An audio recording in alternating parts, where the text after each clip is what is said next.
Hello everyone, welcome to my channel him talks. जैसा कि आप सभी जानते हैं कि मैं हर हफ्ते किसी न किसी हेमेटोलॉजिकल टॉपिक्स को आपके सामने प्रस्तुत करता हूं और इस हफ्ते मेरा टॉपिक है बोन मैरो ट्रांसप्लांट या स्टेम सेल ट्रांसप्लांट। ये दोनों वर्ड एक ही हैं, इनमें कोई डिफरेंस नहीं है।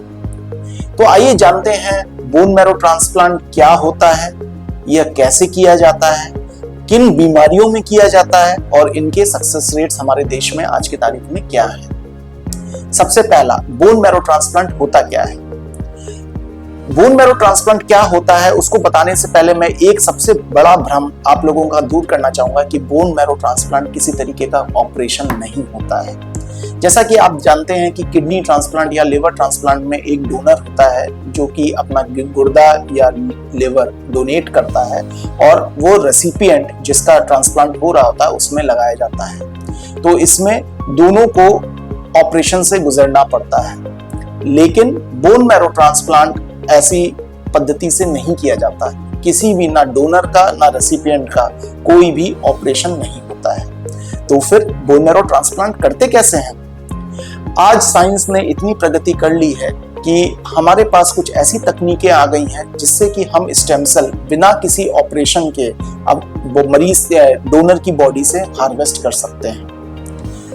आजकल कुछ मेडिसिन ऐसी आती हैं कि हमारी बॉडी में स्टेम सेल्स जिनकी मात्रा जितना हमारी बॉडी को जरूरत है उससे करीब 10 गुना ज्यादा स्टेम सेल्स हमारी बॉडी में पाए जाते हैं और हम कुछ मेडिसिन के जरिए या इंजेक्शंस के जरिए उन स्टेम सेल्स को अपने ब्लड में ले आते हैं। जैसे ही वो स्टेम सेल्स हमारे ब्लड में आते हैं उनको एक विशेष मशीन जिसको हम लोग एफेरेसिस मशीन कहते हैं उसके जरिए सारे स्टेम सेल्स हम डोनर के कलेक्ट कर लेते हैं और इन स्टेम सेल्स की एक मात्रा होती है जिसके बियॉन्ड नीचे हम ट्रांसप्लांट नहीं कर सकते। तो मिनिमम हमें 3 मिलियन सेल्स पर केजी मिनिमम हार्वेस्ट करने पड़ते हैं डोनर के। यह प्रोसीजर किसी ओटी में नहीं होता बल्कि एक ब्लड बैंक में होता है जो कि बहुत ही सेफ प्रोसीजर माना जाता है।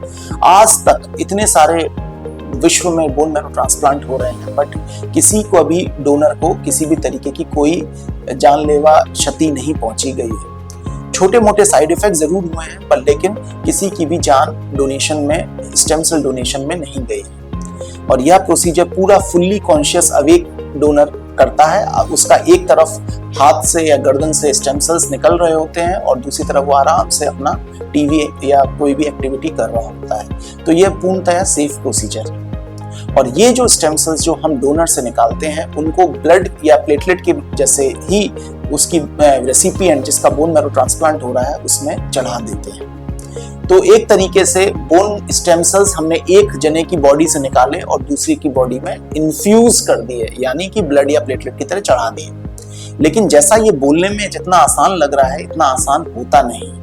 क्यों, इसमें क्या दिक्कतें हैं, आइए समझाता हूँ। सबसे पहला कि स्टेम सेल्स चढ़ाने से पहले हमें रेसिपिएंट के अंदर उन स्टेम सेल्स को फिट करने के लिए हमें जगह बनानी पड़ती है, क्योंकि जो रेसिपिएंट का बोन मैरो होता है वो पहले से ही या तो किसी बीमारी से ग्रस्त होता है या डिसीज्ड होता है और जब तक कि हम उसको पूर्ण रूप से समतल नहीं करते तब तक हम डोनर के स्टेम सेल्स उसकी बॉडी में नहीं चढ़ाते। इस प्रोसेस को हम लोग अपनी मेडिकल टर्मिनोलॉजी में कंडीशनिंग कहते हैं। इसकी तुलना एक उसी तरीके से आप कर सकते हैं कि जैसे किसी बीज को डालने से पहले हमें एक खेत को जोतना पड़ता है अच्छी तरह, जितनी भी घास या कोई भी गंदगी होती है उसको साफ करना पड़ता है तभी हम नया बीज डालते हैं। उसी तरह बॉडी में स्टेम सेल्स को डालने से पहले हमें कुछ कीमोथेरेपी मेडिसिन से जो रेसिपिएंट की डिसीज्ड बोन मैरो है, खराब बोन मैरो है, उसको नष्ट करना पड़ता है और स्टेम सेल्स को फिर चढ़ाना पड़ता है। तभी वो स्टेम सेल्स काम कर पाते हैं और तभी वो स्टेम सेल्स लंबे समय तक जीवित रह पाते हैं। अगर हम बिना कंडीशनिंग या कीमोथेरेपी दिए इन स्टेम सेल्स को एक बॉडी से निकाल के दूसरी बॉडी में डालते हैं तो ये काम बिल्कुल भी नहीं करते और इसी प्रोसेस को हम लोग बोन मैरो ट्रांसप्लांट कहते हैं। मुख्यतः इस प्रोसेस में 3 चरण होते हैं, पहला चरण, दूसरा चरण और तीसरा चरण। पहला चरण यानी कि हम कीमोथेरेपी से पहले रेसिपिएंट की बोन मैरो को नष्ट करते हैं। दूसरे चरण जो हमने बोन मैरो डोनर ने से निकाला है उसको रेसिपिएंट में हम ब्लड या प्लेटलेट की जैसे ही इन्फ्यूज करते हैं। और तीसरा चरण कि जो हमने स्टेम सेल्स उसकी रेसिपिएंट की बॉडी में डाले हैं, उसको रेसिपिएंट की बॉडी में सेटल होने में करीबन 10 से 14 दिन लग जाते हैं। तो वो वाला जो फेज 3 होता है वो सबसे क्रिटिकल फेज माना जाता है बोन मैरो ट्रांसप्लांट का, क्योंकि उस दौरान मरीज का यानी कि रेसिपिएंट का जो ब्लड काउंट्स हैं वो ऑलमोस्ट 0 होते हैं, उनके प्लेटलेट्स भी बहुत लो होते हैं और हीमोग्लोबिन भी बहुत लो। तो इस दौरान मरीज को इन्फेक्शन का रिस्क बहुत अधिक होता है, ब्लीडिंग का रिस्क बहुत अधिक होता है और हीमोग्लोबिन क्योंकि कम होता है तो कमजोरी बहुत अधिक फील होती है। ये इसीलिए लोगों के मन में बोन मैरो को ट्रांसप्लांट को लेके बहुत ज्यादा डर बैठे रहते हैं। अब इस फेज को समझने के बाद हम जानते हैं कि बोन मैरो ट्रांसप्लांट किन कंडीशंस में कराया जाता है। यदि मोटे तौर पे हम डिवाइड करें तो बोन मैरो ट्रांसप्लांट कैंसर या मैलिग्नेंट कॉजेज अलग होते हैं और बेनाइन या नॉन कैंसरस कॉजेज अलग होते हैं। यूजुअली बोन मैरो ट्रांसप्लांट यदि हम देखें तो 60 से 70% केसेस में ब्लड कैंसर में कराया जाता है, लेकिन हर ब्लड कैंसर में बोन मैरो ट्रांसप्लांट नहीं करते। कुछ ही चुनिंदा ब्लड कैंसर्स हैं जिसमें कि बोन मैरो ट्रांसप्लांट का उपयोग किया जाता है और उनमें से सबसे कॉमन ब्लड कैंसर है एक्यूट माइलॉइड ल्यूकीमिया AML। वो सबसे कॉमन कॉज है हमारे विश्व में बोन मैरो ट्रांसप्लांट कराने का। सेकंड नंबर पे आता है एक्यूट लिम्फोब्लास्टिक ल्यूकीमिया। यूजुअली 70% बच्चे ALL के खाली कीमोथेरेपी से सही हो जाते हैं, लेकिन जो चुनिंदा 30% बचते हैं उन्हीं में बोन मैरो ट्रांसप्लांट की आवश्यकता पड़ती है। तीसरा है मल्टीपल माइलोमा, यानी कि ये एक एल्डरली पेशेंट्स की बीमारी होती है जिसमें कि बोन मैरो ट्रांसप्लांट की जरूरत पड़ती है। यदि हम दूसरी तरफ बेनाइन या नॉन कैंसरस कॉजेज में देखें तो सबसे मुख्य कॉज है एप्लास्टिक एनीमिया, एक तरीके की बहुत ही जानलेवा बीमारी जिसमें कि बोन मैरो पूर्णतः सूख जाता है और ब्लड प्लेटलेट और WBC काउंट बननी बंद हो जाते हैं। तो ये इस बीमारी का इलाज खाली बोन मैरो ट्रांसप्लांट ही है। सेकंड कारण होता है थैलेसीमिया, जिसमें कि आपने सुना होगा, न्यूज़पेपर अखबार मैगजीन्स में पढ़ा होगा कि कुछ छोटे बच्चे जो कि जन्म से बार बार उनको हर हफ्ते 3 हफ्ते में ब्लड चढ़ाने की जरूरत पड़ती है। इस बीमारी को थैलेसीमिया कहते हैं और ये आनुवंशिक बीमारी होती है जिसमें कि हीमोग्लोबिन जितनी बॉडी को जरूरत होती है उससे कम बनता है। तो ये दूसरा मुख्य कॉज होता है। इसके अलावा और भी अन्य कॉज हैं जैसे कि सिकल सेल एनीमिया या ब्लड बनने की कई अलग डिफरेंट परेशानियां। अब आते हैं कि हमारे देश में बोन मैरो ट्रांसप्लांट के क्या सक्सेस रेट्स हैं और क्या कहां-कहां ये फैसिलिटी अवेलेबल है। अगर हम देखें तो पिछले 10 वर्षों में जितना विज्ञान ने प्रगति की है वह एक तरीके से देखा जाए तो बोन मैरो ट्रांसप्लांट के फील्ड में सबसे ज्यादा प्रगति हुई है। यह मैं इसलिए कह रहा हूं कि बोन मैरो ट्रांसप्लांट के आउटकम्स बहुत ही ज्यादा अच्छे हो गए हैं। अगर हम तुलना करें आज से 20 साल पहले, जब बोन मैरो ट्रांसप्लांट कहते ही लोगों के पैरों के नीचे जमीन खिसक जाती थी क्योंकि इसकी सक्सेस रेट्स बहुत पुअर थे। आज इसके विपरीत बहुत ही कॉमनली पूरे देश में बोन मैरो ट्रांसप्लांट संपन्न होते हैं और उनका सक्सेस रेट बहुत ही अच्छा है।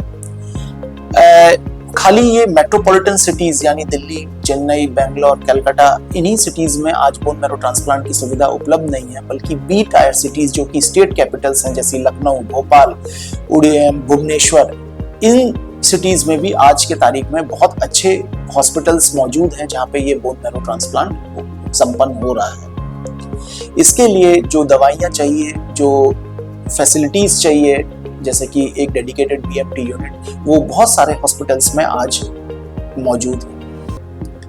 आज इनके आउटकम्स ट्रांसप्लांट पेशेंट्स के ऑलमोस्ट 70 to 80% हैं। अगर हम कंप्लीट मैच HLA मैच की बात करें जिसमें कि डोनर और रेसिपिएंट में कंप्लीट सिमिलैरिटी होती है जो कि हम HLA टाइपिंग से निर्धारित करते हैं, तो इसके सक्सेस रेट 70 to 80% है। यानी कि यदि हम 10 मरीजों का ट्रांसप्लांट करते हैं तो 7 से 8 मरीज नॉर्मल लाइफ जीते हैं। केवल 2 मरीजों में कॉम्प्लिकेशंस होने का रिस्क होता है, लेकिन ज्यादातर मरीज आराम से आजकल बोन मैरो ट्रांसप्लांट में सेल थ्रू कर जाते हैं। हमारे समाज में बहुत सारे मरीज, मैं इतने सालों से प्रैक्टिस में हूँ तो बहुत सारी इस ट्रांसप्लांट को लेकर भ्रांतियां सर्कुलेट होती हैं।